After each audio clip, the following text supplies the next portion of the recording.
Hi guys, good morning. So, yan may mga tanim ko dito. Okra, ilipat ko ito. Tapos mayroong tanim na luya. Yung asawa ko, ayan, tumubo na siya. Ito on harvest namin sa tanim na sitaw.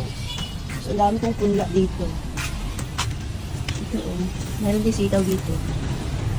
Ayan kamatis. Tapos, sili. Pag lumaki-laki yan, ipupula ko siya. So, naglagay ulit ako ng sitaw dito. So, lagyan ko ito ng pagkapangan. Ay, kamatis ko pala dito. Ay, yung ko sa tissue, tumubo pa rin. Tapos, ayan, yung mga halaman kong malnourished. Sobrang inis kasi dito sa terrace, namamatay siya. Nalalanta yung mga dahon. Ito yung princess dyan. Ganda. At yung aking mga philodendrons. Nilalaki na.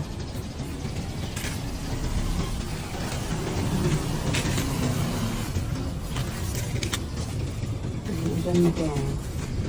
Yung mga orchids ko, nangamatay na siya. Hindi na kaya yung init dito sa rooftop. Rooftop pala kung hindi siya terrace. Ito yung aking bougainvillea.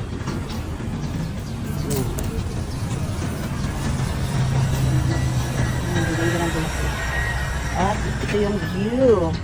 Ito sa rooftop. Diyan yung covered. Ay, hindi siya covered court. Clubhouse pala. May basketball court. Ayan. Mga kapitbahay namin. Ayan. Dami kong lupa dyan kasi itatanim ko ng mga gulay.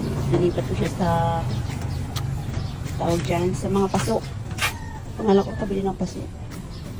So, that's it for today's video. Bye-bye!